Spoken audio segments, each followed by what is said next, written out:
Segment 2, Northtown Neighborhood News Magazine, a presentation of Sonny Hersh and myself. Dial us up on the web at ntnm.org. Where over 16,000, at this point, it's probably 17, 18, 19, 20,000 of you have actually watched the show on YouTube. All segments are on YouTube, but go to ntnm.org and we'll give you the direct link. And as for that matter, if any of you want to be on the email list, because I sent emails out to lots of people. As a matter of fact, some of the stuff gets refused as bulk, so you got to put me in your address book because I send that many emails out. Send me an email at avyavi@ureach.com, and I'll put you on the list, and you won't get any other solicitation or anything. You'll just wind up being on the email list for the weekly show notices and all the rest of it. And thank you to all of you who watch, and also Community Policing, caps24.org. Sonny Hersh, my entire technical crew, is the chairman of the District Advisory Committee for the 24th District. And as most of you know, I probably do politics once in a while, and like all the time. And there's an election coming up. And one of the things we like to cover, and I think it's very important, and also kind of got to walk on eggshells about it, is people don't really know, for the most part, who judges are. I've had some of the experts who advise me on the subject that even they have to really do their homework and research people who are running for judge, because even if they actually go to court, there are just so many, and there's so many different people doing different things. It really pays to do your homework. And somebody that my legal experts tell me is an extremely well-qualified individual, who I do believe is a sitting judge right now, as a matter of fact, is Judge Michael Hyman. Judge Hyman, how are you? Great to be here. First of all, thank you very much. And tell us, where do you serve now as judge? I sit in supplementary proceedings in municipal court, and that is the busiest courtroom in the whole system here in Cook County, believe it or not. We have more cases go through that one courtroom than any other courtroom in the county. And the county being the largest unified system in the world, that may be the busiest courtroom in the world. Wow. So what we hear is collection matters, and that would be after somebody gets a judgment, the defendant doesn't pay. They come for citations to discover assets, garnishment of wages.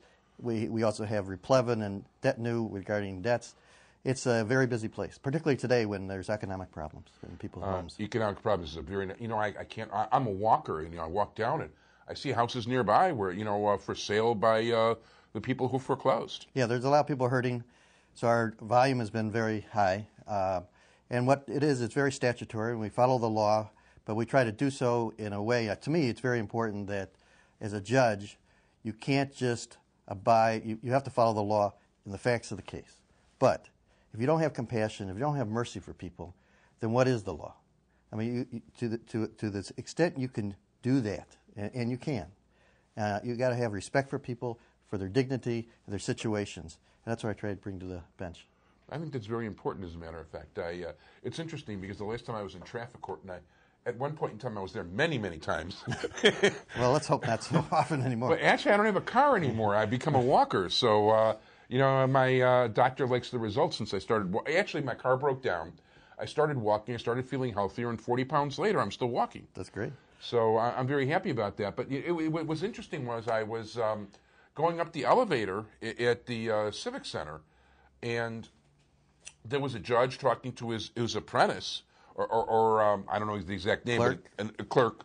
And he was talking about, and it was a new clerk apparently, and he was talking about how, and he was an elderly gentleman, and he said, when I first started doing this, there were just a few law books sitting on my shelf, and now there's entire libraries. Right. And he talked about how common law and common sense, came into factors, and I think that's, to me, that's such a crucial thing, because, you've got to have some leeway, and you've got to exercise common sense.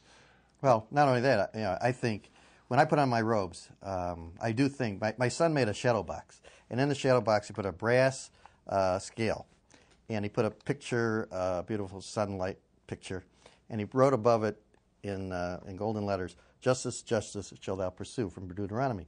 And I look at that every time I put on my robes, and I think about what that means, and the fact that I am doing justice, and that is following the law, applying the facts of that case.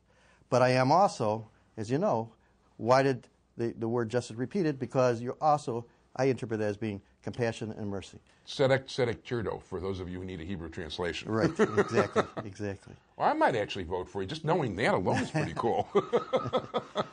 But it's a terrific opportunity to help people. I think the job of the law is to help people resolve their disputes, to help them get over problems and situations that they find themselves in. And as a judge, you have a great deal of ability to help people do that. For example, yesterday I had a case about a dog. Who owned the dog? It was a boyfriend and girlfriend. They split up, and they both loved that dog. And the girlfriend wanted the dog from the boyfriend. Question was, who owned it? So we had a trial. And wow. To those people, it was very important. It was important to me. And we had a full trial. We took a whole hour, had testimony, evidence, and I had to rule upon the law as to who had ownership of a dog. And I ruled according to the facts of the case. And but I explained to them in my ruling why I was ruling the way I did, why the evidence pointed one way and not the other, and that they should try to, if they can, I couldn't give custody to both of them. That's just not what the law provides. You can't split the dog. No, you can't. So, the King Solomon idea of that doesn't work with the dog. or you ask the dog to come in and testify. I don't think the dog would say much after a few barks. So we had to just do it upon the law. That's very interesting. I actually, about a year ago from now, as a matter of fact, I actually served on a jury. And I couldn't believe it was a case that actually came before a jury, but the guy figured it ought to be, and I got a whole different look at the system and how it worked. You definitely do. The system works well. I think that in this day and age, it's a shame, as you said, that people don't understand much about the legal system and about judges who are so important to their lives. There are other offices in this primary, president, state's attorney, so forth. At the bottom of the list, they come to judges. Right. Yet those judges may have more effect on their lives, such as traffic court, whatever, than anyone else. And we need to have the best judges possible on the bench. That's, to me, extremely important. I was president of the Chicago Bar Association, and as president... I didn't know that. Yeah, and so I've been president of the Chicago Bar Association, president of the Decalogue Society of Lawyers, which is a Jewish bar association. In fact, it was back-to-back, which is a rare thing to Very cool. To have that, and it was back-to-back because after president of Chicago Bar, I was sworn in as a judge. So it all came in the last 3 years, and it's been terrific. But I, as president, I went out and I wanted to talk to people about the judiciary and about how important it is for people to learn about the judges and not vote on a name, not vote simply blindly without knowing who they are voting for. Because when you do that, in the past it's been a Murphy or whatever, right? And that is not a way to select the best judges. I actually talked to somebody once who actually married an Irish person with part of the thought in mind being that this individual could run for judge with an Irish name and maybe do better than with that person's own name. And I made sure that I didn't vote for that person. Right. No, I'm very proud of my name, and I think people should be proud of that name. And it's not a name game. It's a name of quality. That's what we're looking for in our judges. No, absolutely. And well, it's. I have to be very careful because you guys do have to run for office, but you want to avoid the political process to as much as possible. Right. But tell us a little bit about what it is you're running for and how that works. Well, I'm running for the Circuit Court of Cook County, judge, countywide. Yeah. There are 9 vacancies countywide, and I'm in one of those 9 vacancies. I was endorsed and slated by the Democratic Party, which was great. I'm the only Jewish candidate for the Circuit Court of Cook County. Ellen Greiman is a Jew, and he's a candidate for the Appellate Court. So there are only 2 of us. And by the way, he'll be on an upcoming show. He actually had to be in court today, or he would have been on today. But it wasn't one of my cases that he was hearing. And the fact is that the judges are running throughout the county, all areas. There's also sub-circuits in the area, and some judges are running in sub-circuits, but they cover just a certain geographical area. This is total coverage of everyone in the county. So basically our listeners, well, we're in 25 to 30 north and northwest suburbs, as well as up in Chicago. Every one of those can vote for Judge Hyman and vote for the 9 of us who have been slated by the Democratic Party for the 9 separate races. Right, and that was, actually, there was a very interesting article, I don't know if it was in the Tribune or the Sun-Times, that was talking about the slating process. Right, it's the Sun-Times. And, and in fact, there was, the headline had to do with my slating because Eugene Pincham came and spoke on my behalf. and he said that, brother, if we slate you, you are in, from his lips to God's ears. But he made that statement. That was a headline in the Sun-Times. Well, I'll tell you this much, that all the people I've talked to, and I do speak to a number of legal people, have told me that your record is extremely good. Your qualifications are exemplary, and I've been found highly qualified Chicago Bar Association, well qualified by the Chicago Council of Lawyers, the highest rating by the Illinois State Bar Association. I received the highest ratings by almost all of the Bar Association. So yeah, as a matter of fact, my snobbiest legal advisor thinks the world of you. You know. Thank you. And I've been working hard in the legal system, in the civic area, doing pro bono, working in different activities in the community all through the period. I've been a lawyer for 30 years. I started out in the Attorney General's office for 2 years and was with a single law firm for 27 years, which doesn't happen very much now. A lot of lawyers go from firm to firm. I was there for 27 years in private practice before joining the bench. And I was appointed by Justice McMorrow. So it was a real surprise when she called me, and a pleasure, and I accepted on the spot.